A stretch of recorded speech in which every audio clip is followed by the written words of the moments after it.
Welcome to a walkthrough of Groovy AST Transformations. I hope you guys have enjoyed the keynote yesterday and the beginning of the talks of this day. We have lots and lots of sessions for you this week, and I hope that you guys will enjoy this one. So, based on the title, this will be related to the Groovy language. So now I'm going to ask you guys, how many of you already have some previous experience with the Groovy language? Whoa, most of you. Do you like it? Okay, perfect. Do you like also working with Java? Come on, guys, you do. Perfect. So the whole point of this session is to show you some of the tricks that we can apply from the Groovy language on your daily work, but using the Java language. You may have seen across the years that, well, sometimes the Java language can be very verbose, and we have to write a lot and lots of boilerplate code. Well, it turns out the Groovy language can help us reduce that amount of verbosity in many cases. Okay, a little bit about myself and why I believe I'm qualified to give this talk to you guys. I'm a Java developer since the beginning. Since James Gosling and the other guys put out the applets of the Dancing Duke and the Nervous text, yes, I was convinced, and I said, I want to do that. So I learned Java. And then I became a true believer of the open source projects because I discovered Linux. And based on those two things, open source and Java, I later discovered Groovy in 2006. Next year after, because I was so insistent on saying, hey guys, this is broken, hey guys, this doesn't work for me, hey guys, can I fix this? They eventually said, you know what, let's give you commit rights and you can become a member of the Groovy development team. And then the year after that, two friends and myself created this framework called Griffon, which there's also another talk later on Wednesday morning. That is kind of like a culmination of all the things that I like to do, Groovy and desktop application development. I'm currently working for Canoe. It's a small company in Switzerland. I actually come from Mexico, so I keep hopping all the way around across the Atlantic. I'm also a Java champion, which means I have to work now harder in order to promote Java. And I think that's all that I want to say about myself. That's the boring stuff. Now let's get into the interesting stuff. So what are AST transformations? Well, these are essentially hooks that you can get access to when dealing with the compiler. So we know that in order to get rid of some of the problems of Java's verbosity, or that it's not really that dynamic itself, we oftentimes generate a lot of source code. Because, well, we want to generate maybe data access objects or services that use type safety and all the properties use the correct type and the correct name, blah, blah, blah, blah, blah. We end up with a bloat of all our source code. Well, what if, and especially when you want to do a modification of this generated source code, what's the problem? Maybe the model is no longer in sync with what is being compiled, and this is a maintenance problem. Wouldn't it be better if instead of generating source code, we could hook into the compile process and instruct the compiler that there are some special places where we want some magic to happen? And this magic is create new properties or generate new methods that follow a specific convention. What convention?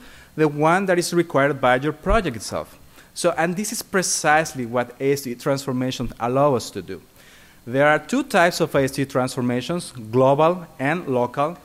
What we're going to discuss today are local AST transformations, because these allow us to specify exactly where we want these magical things to happen. Now, this can be seen also as enable metaprogramming at the compile level, because we will be adding new things, and we can even remove existing things from a class.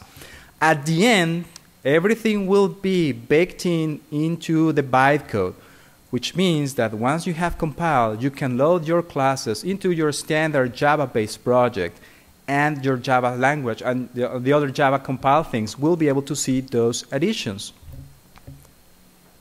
So let's start with the ones that were available since the AST transformation framework was added. I think that was added back in Groovy 1.6, 3 or 4 years ago. But then we added much more in Groovy 1.7, and these were part of the initial set that made things much easier. So let's talk about Delegate. I know that when you're making use of an IDE, you can select probably a field or a method and tell the IDE, hey, please select, generate all the delegate methods that are related to this particular type. Now this again is source code generation. If somebody decides to add a new method to the type that you're just delegated to, then you have to instruct again your IDE to generate that new method, right? Or if somebody renames this thing or removes the method, well, you see the point, right? So what we do with this add delegate annotation is annotate a particular type. In this case is the date type, the Java util date, and that's it. When we compile this class, the event class, if we look at the compiled bytecode, we will see that it has a new set of methods. Those methods come from the Java util date. Those methods will be set time, get time, after, before, and all other public methods that this type exposes. So if I run this code, which unfortunately I was prepared to do it live, but I had to switch at the last minute computer, so there's definitely not Groovy installed here, so we'll see all the slides. But if you compile this code, then look at the line number 7, we generate a new instance of an event using what we call the turbocharged POJOs in Groovy. That's just the map notation for setting properties on it. And then on line 10, we create another instance of this event. And in line 13, that's where the interesting thing happens. We assert that the greatconf event happens before the 2GX event. Now that before method did not exist before, and certainly we did not add it manually to our event class. I took this snapshot from Eclipse, and you can see that the before method has an underline on it, because Eclipse doesn't know about this dynamic thing, so it assumes that it's going to be added by metaprogramming. Well, in fact, it was added by doing compile metaprogramming. So when I call this and execute this code, then there shouldn't be any errors. If I change this now to say greatconf.after 2GX, I now should get a different an exception, because what we're doing is that the before method on this particular instance is delegated to the field that we have defined there, the when field of type date. So anything we do there will be sent directly to the when field. Is it true that the when field of the greatconf event is after 2GX? Dot when? No. So this is why we get an exception. Now the great thing about this is that the add delegate will work both with concrete classes and interfaces.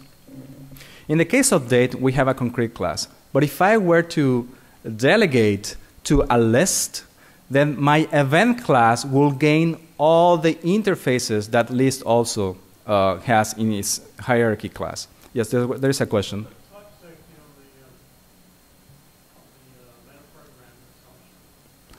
What are the metaprogramming assumptions for that delegate? For type safe. For type safe.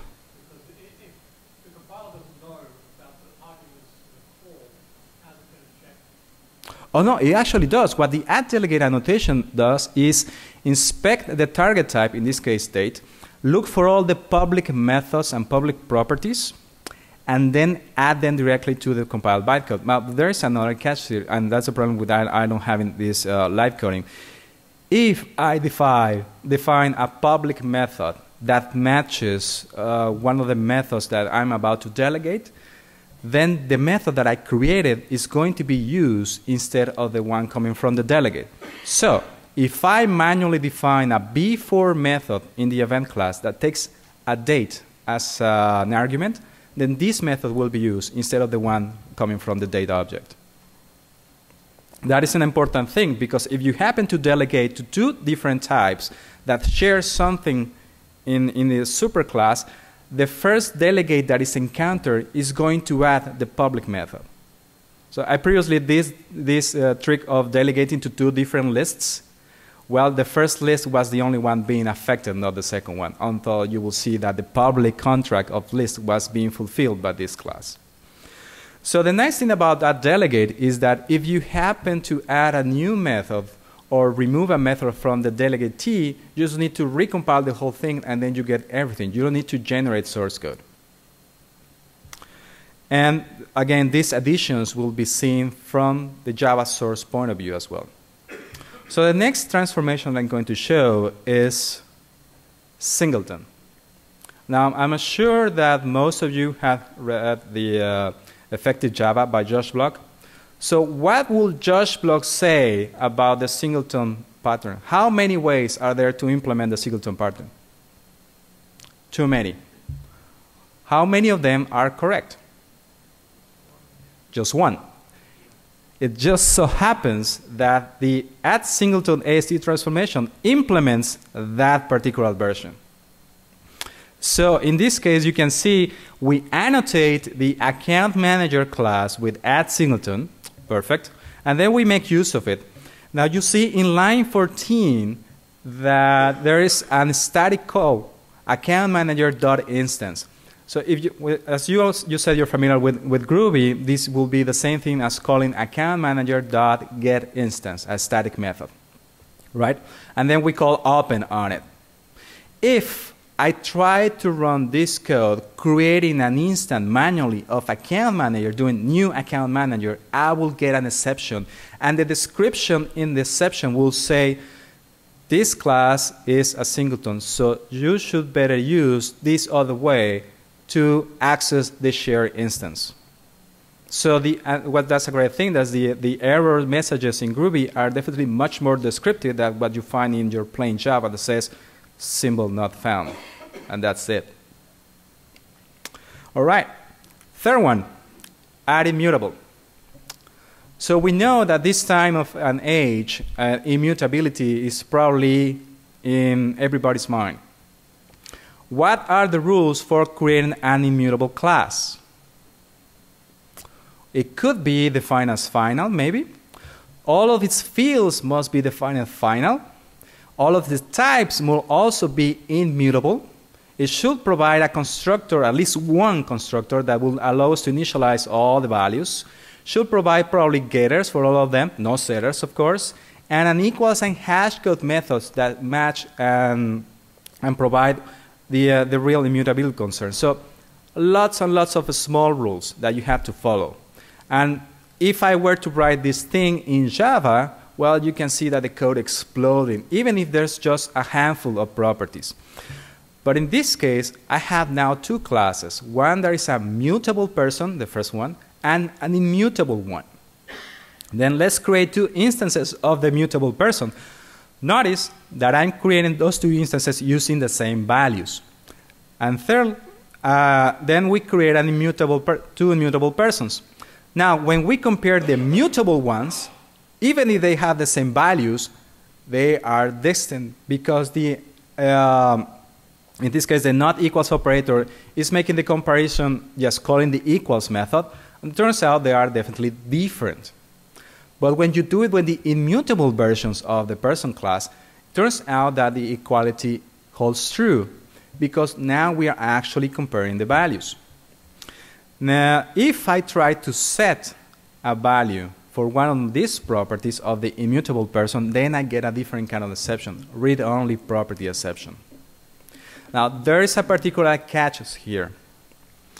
If instead of calling person1.name using property access, I call person1.setName, which we know is valid Groovy, I will get a different exception. The exception will be method missing exception, because the add immutable annotation works by defining properties in a special way in the bytecode, so we'll never add that particular setName method.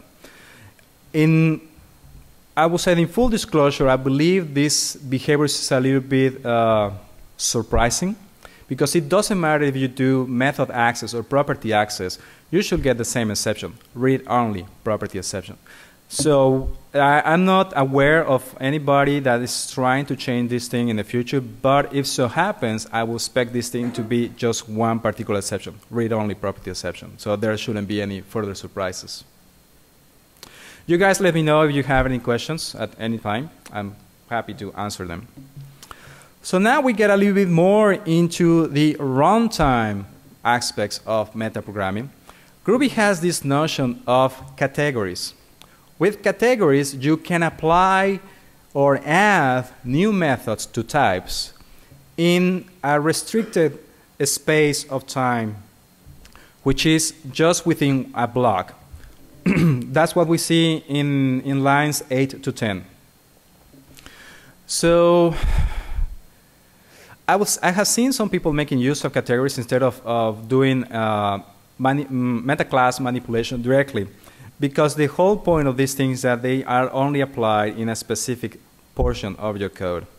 This particular example shows you that you can apply new methods to the integer class.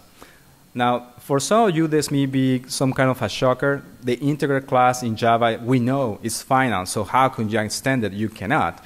But using the runtime metaprogramming techniques, we can add new methods even to final classes. And that's precisely what we're doing with the integer class. We're adding a new method called pounds. So when we are within the limits of the usage of this particular category, we can call the pounds method on any integer. If I were to call the pounds method before line 8 or after line 10, I will get a runtime exception because the method is no longer available. Now, unfortunately for this thing, the add category Ast transformation is mostly used when your client code is Groovy code. The previous Ast transformations that I showed are perfectly fine if you're consuming them from Java. This one is the first that you had to be running Groovy in order to make the most of it. Similar to category, we had mixing. In mixing, notice that the definition of the Ast transformation is not on the class that defines the new behavior, but it's on the class that receives the behavior. In this case, is the class cat and the class dog. What we're doing is adding new method to this class. It's very similar to what we did with the category. Now I call it a bouncer. And now both cats and dogs know how to bounce. The difference with add category and mixing is that there is no longer a limit of when you can make use of these methods. They will always be active. They will always be enabled, so you can call them anywhere you want to. Also, you inherit all properties.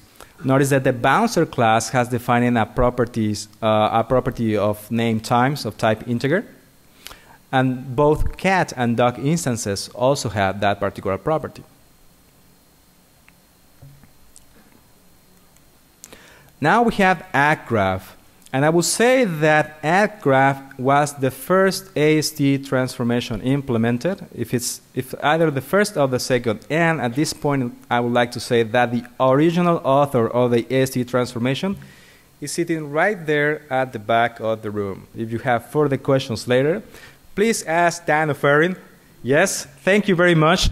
I would say that the Ast transformation framework is probably the most important feature added to the language since 1.6 because it allows you to extend the capabilities of the language without introducing changes in the grammar. That is awesome. So what addGraph does for you is connect to the network or maybe a Maven repository and download some dependencies for you.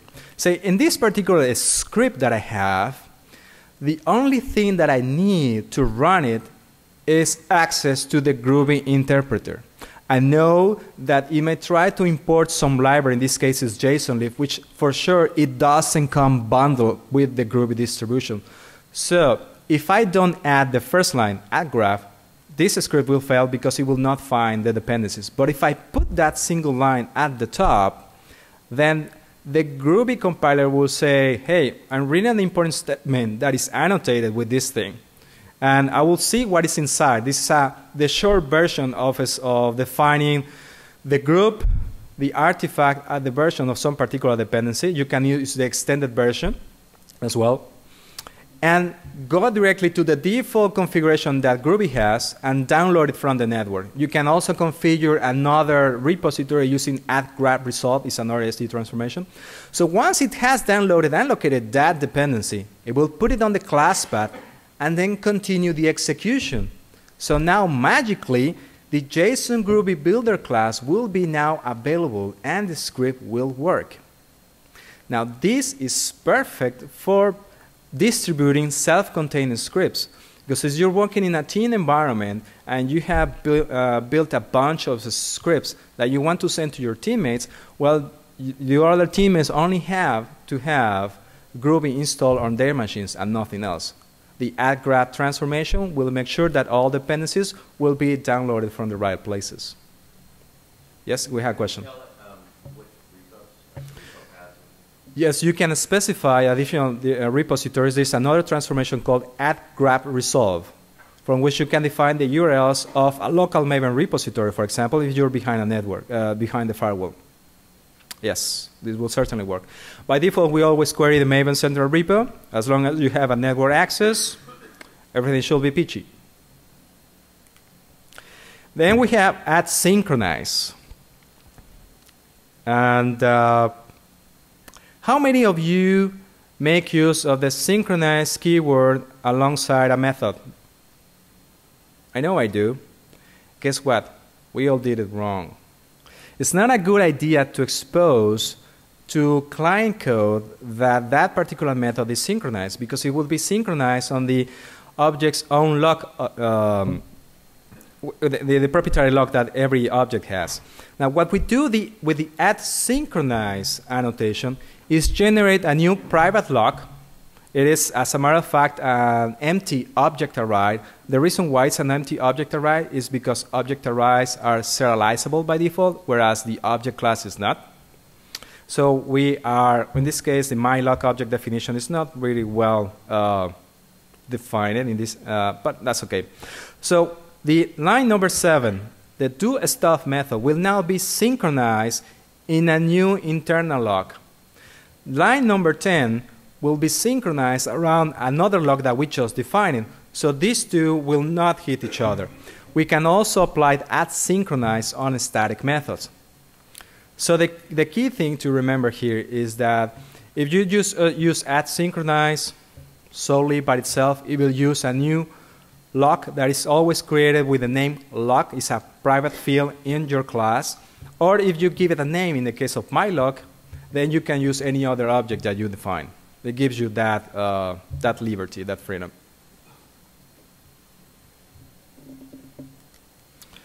So now, @lazy. This will work with Java as well. What we're doing here is annotate, in this case, a property whose value may be very expensive to compute. So,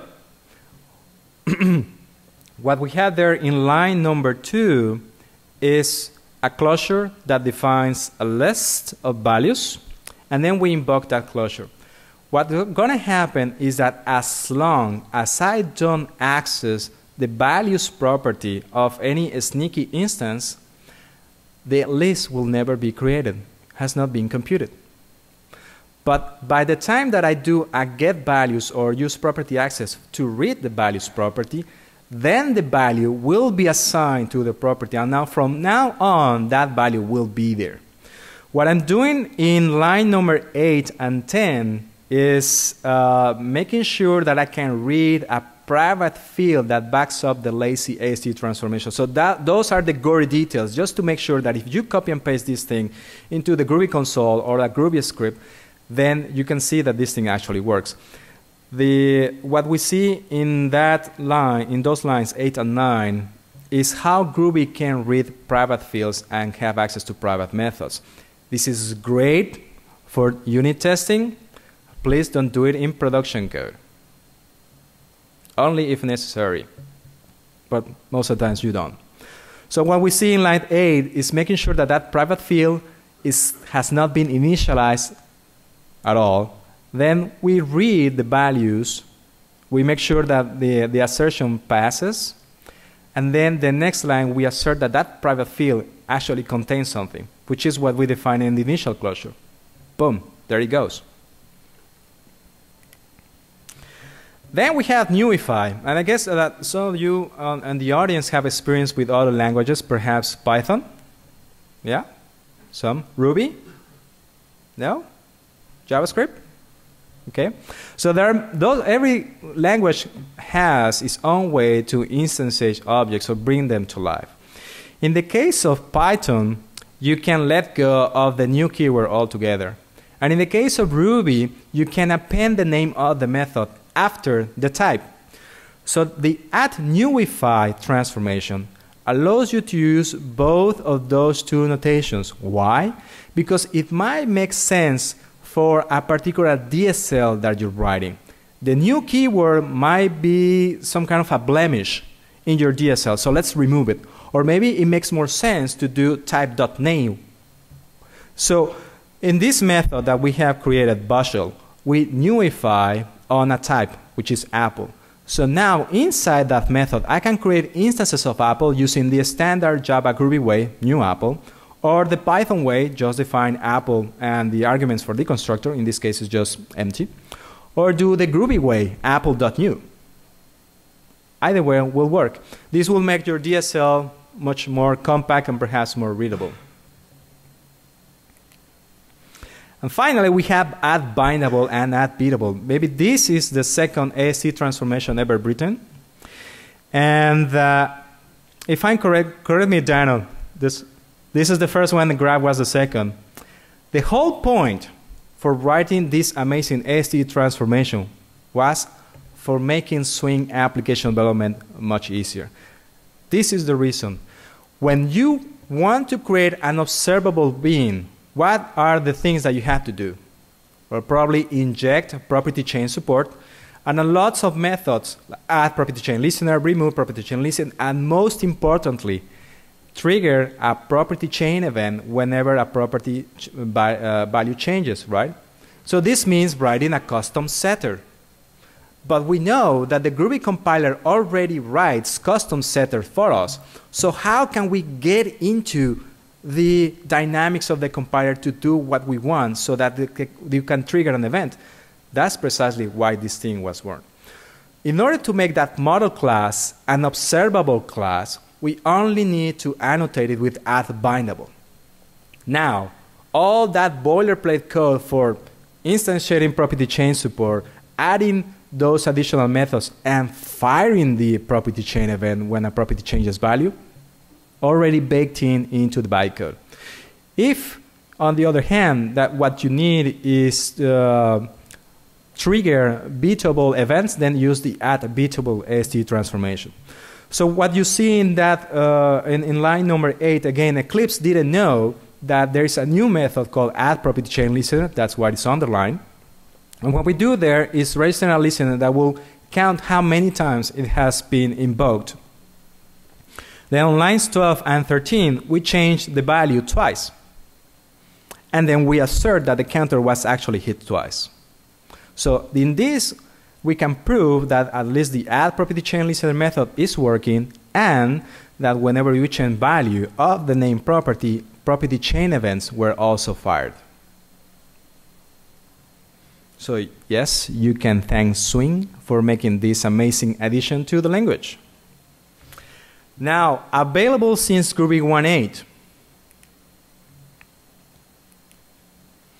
We have the @log transformation and its sibling transformations, @commons, @log4j, and @SLL4j. This series of transformations will do two things. First, if your class does not expose a logger of the particular logging framework you're targeting, then it will add it for you. You will have now access to a property named log that is of the right type. Sorry. The second thing is when we make use of the logging statements, info, severe, fatal, warning, all those things, we have been told that we can use simple strings, but if we use compound strings or whatever we want to log, it's kind of expensive to transform into a string.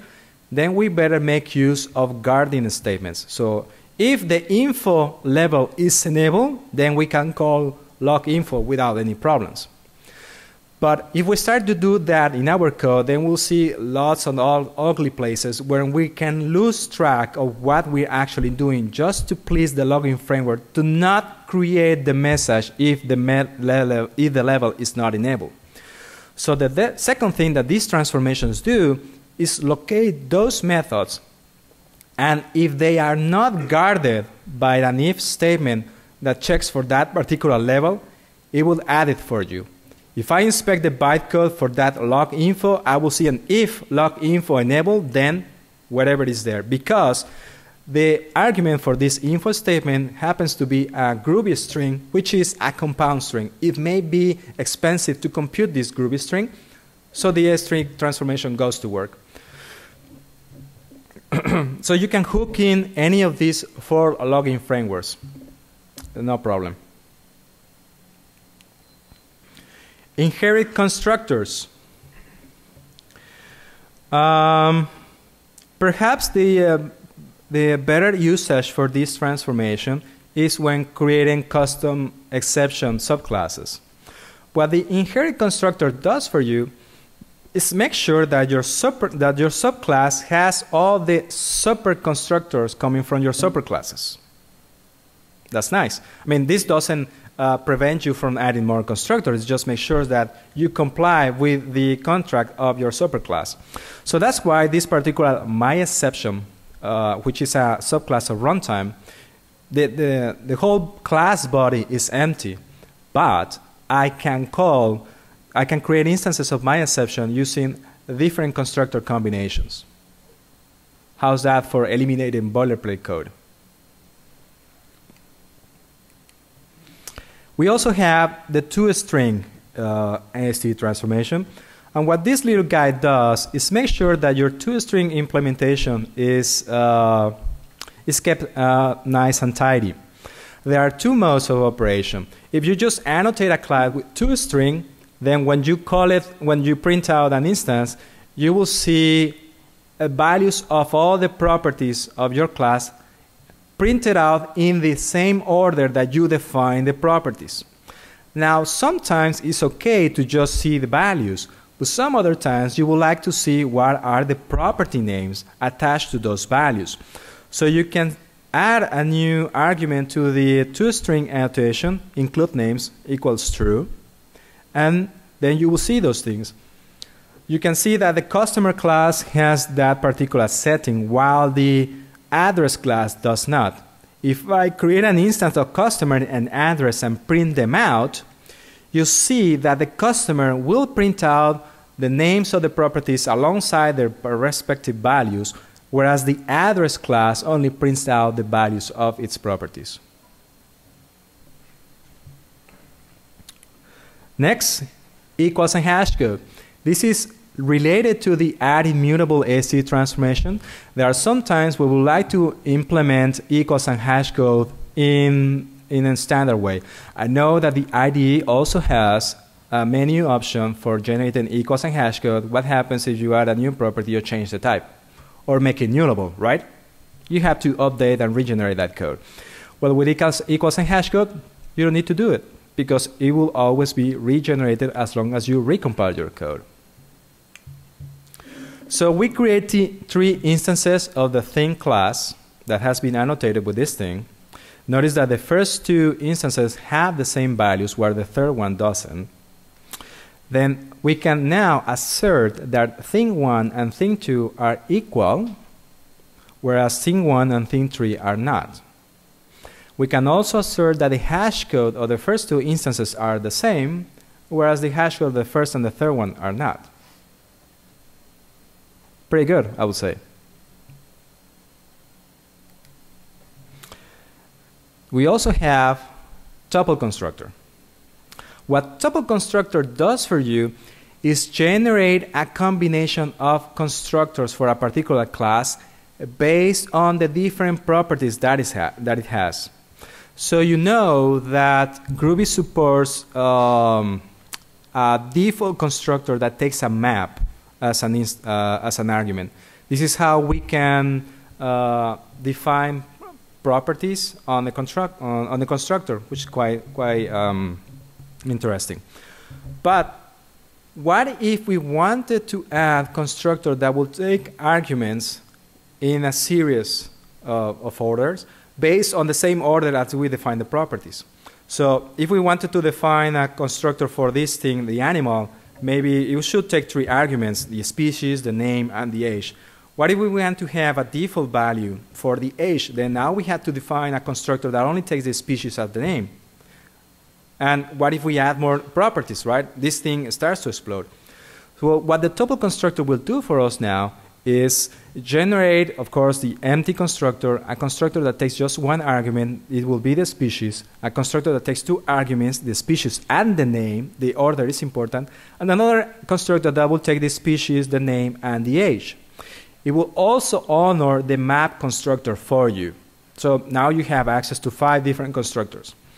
So what we see in line number 8 is 3 different ways to instantiate an animal instances.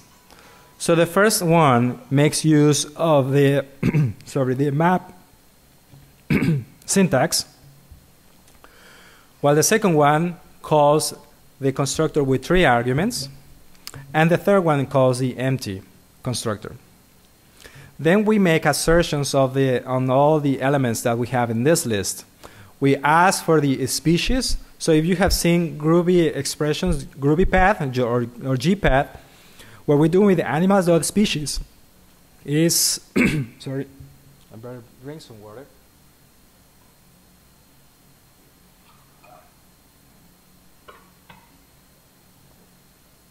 What we're doing there is ask each element inside the list for the species properties. So that's why we get dog, cat, and goldfish. Then we do the same for name and age. And now you can notice that on the third instance, because we didn't define any properties in the constructor, we get the default values. It's easy as that. And, well, going back a little bit, we saw equals and hashcode, we saw toString, and we saw tuple constructor. These are nice things to have in a well-behaved POJO. Well, you can either annotate a POJO with those 3 transformations or just use a single one called canonical. What canonical will do is just combine these 3 transformations and then you're done. So you want to have a well-behaved Java bean that has equals and hashcode, a pre-printed toString, and as many constructors as you want in order to create this instance in several ways. Add canonical, you're done. And all these additions, again, let me remind you, are visible to Java language because it's in the bytecode. That's great. So if you have to work with POJOs all the time, then just move them to Groovy source, put add canonical at the top, and don't worry about it.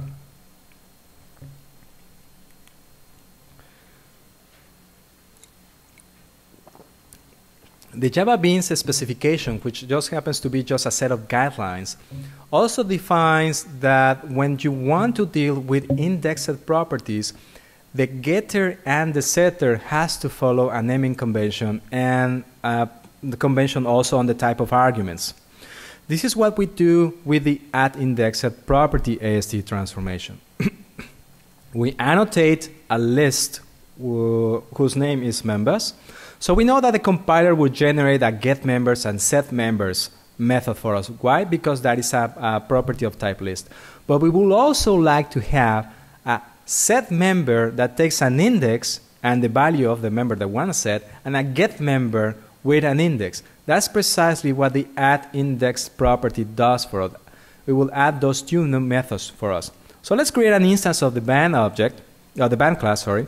We assert that the list is empty. Then we add a new member.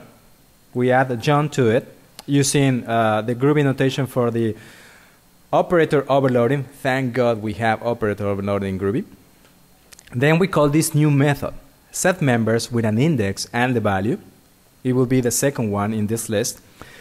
And then we make use of the standard notation for indexing in a list that is members too. And finally, just call the regular add method on the list. So now we have the 4 members of the Beatles. We can assert that the 4 members were added in the right order. And if we want to query which is the 4th member, just call Beatles.getMembers with the index 3, and you get Ringo. Perfect. And there are, of course, many more AST transformations that we can explore. Autoclone will make sure that your class implements the clonable interface and it defines a clone method. I believe there is a choice for you to specify a deep clone or a shallow clone. Externalize will make sure that your class implements the externalizable interface and defines read object and write object. Conditional interrupt, timer interrupt, and thread interrupt, these are very useful when writing scripts. There may be a time when you're running a script and you hit a condition that makes it just run forever, right? Well, with either of these 3, in particular for each one of these scenarios, you can specify a condition when you want a loop to break out free and then continue. Or if that condition is a time thing, then use a time interrupt, just a timeout. And the thread interrupt, to be honest, I haven't really used it, but I know that you can also use it to just kill out a particular thread and continue with the following execution. Now, package scope. How many visibility accessors do we have in the Java language? 4, correct. What is missing in Groovy is the package private. How do we attain that in the Java language? By not specifying a visibility accessor. But we use that notation to define Groovy properties. That's why we don't have it. So what the add package scope annotation does for you is gain back the package protected access visibility. You can annotate a property or a method or even a class with package scope, and now that will be package private. Then we also have with read lock and with write lock. These are just nice additions to inject a read-write lock into a class and call its methods on it. And then we also have add field. Add field is mostly used inside the script classes, because when you define a script and inside a script you put different variables without putting a type, those variables are added to the script's binding. A binding is nothing more than a glorified map. So how is it computationally extensive to access a property in a map versus accessing a field in a class? Yeah, certainly, because you are paying the price of a method call, at least one. So what the add field annotation does for you is that if you're putting that in a script, instead of putting that variable into the binding, it will be a field into the script class. So if you're making use of a lot of variables inside a loop, inside a script, it's a good idea to put add field on those variables. So now the computation will be much, much faster. And of course, there is a static Groovy. Since we released Groovy 2.0 early in this year, well, not exactly early in this year, when was it? Late June? Early July? We support now a static type checking in the Groovy language. What does this mean? It means that now you can get compile time errors. How you can do that? By annotating classes with the add type check annotation. Now, I haven't prepared much material regarding this particular thing, because I know that Guillaume Laforge, the project lead of the Groovy project, will be speaking about this particular feature later. I can't remember. Maybe is it tomorrow? Tomorrow or Wednesday. Sorry about that. But he will definitely be speaking what is new about Groovy 2.0. And static type checking is one of the big themes. So he will be able to give you guys more insight on what we're doing with static type checking. And in the end, what is the simplest thing about this thing is just annotate the code with this thing, and you're in business.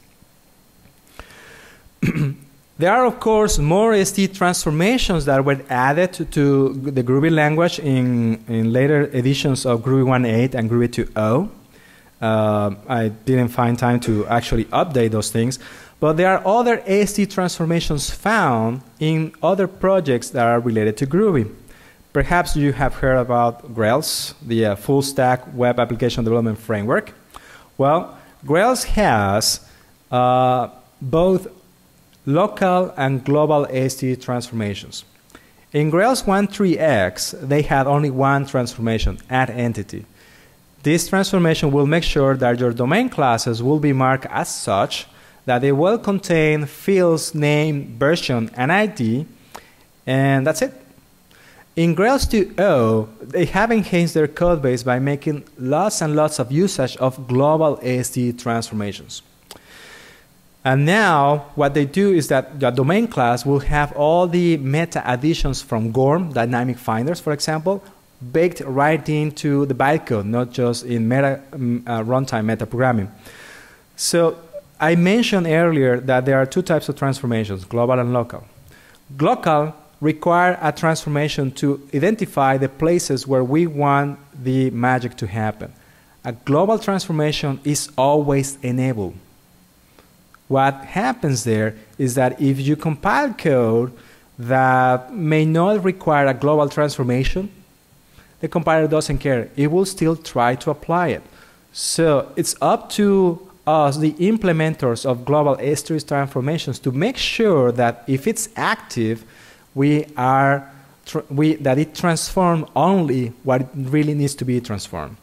Now, the Griffon framework also has a couple of AST transformations. What I have listed there are just the local ones. We also make use of global transformations. The event publisher transformation makes sure that any class can become an event publisher. Griffon has this notion of a very lightweight event bus.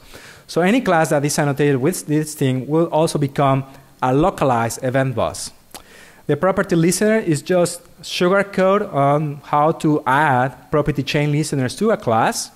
And the threading annotation, this is a really nice one, because this one, if you annotate methods, you can also specify what are the threading, what would be the right word for this? What will be the threading environment for this particular method? You can say this method should always be run outside of the UI thread or always inside the UI thread, either in asynchronous mode or synchronous mode. Or simply just skip it. Don't do any threading injection to this particular method. And there are, of course, more. There are two other additional models out there. One of them is called @scalify. I previously said something like, oh, thank God for having operator overloading in Groovy. Turns out that Scala also has its own version of operator overloading. And it also has its own conventions for properties and property access. And those two conventions are not compatible with one another.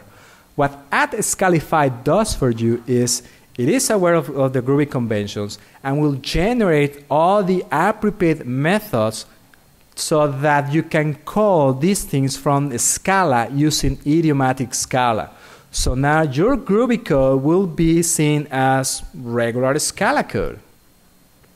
Finally, add bytecode, and this is only recommended for hardcode developers that know how to deal with bytecode instructions.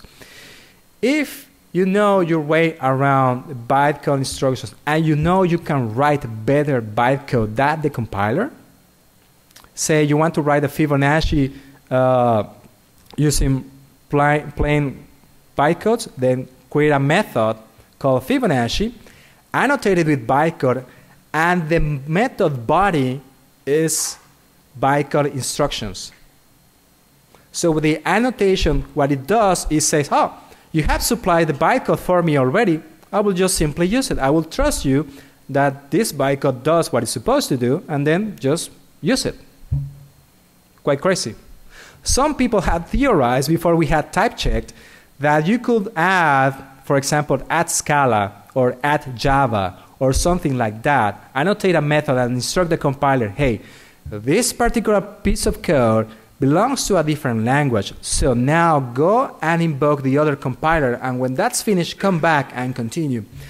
Sadly, this is not possible. Why? Because every language compiler follows its own conventions. We don't have a standard framework so that every single compiler will be able to hook into and talk to each other. If, and this is a very big if, and it will only happen if the community really wants this, if we were to have a compiler framework and then these different languages hook into, it will be very possible to have an add Scala annotation in Groovy and an add Groovy annotation in Scala, and both compilers talking to each other and compile both sources in one single compile step. Now, I know this is just wishful thinking, but I'm hoping that you guys, if you guys want to see this, then talk to whatever people you know that may be interested in this thing as well, and make as much noise as possible. Let's make this thing happen. I think this is pretty much what I have for you guys for today. If you have questions, I'll be very happy to answer them. There will be other Groovy talks later in the conference. So if you are still interested in hearing more about Groovy, then just search for them in the schedule. Well, thank you very much. Yeah, thank you. There's a question right here.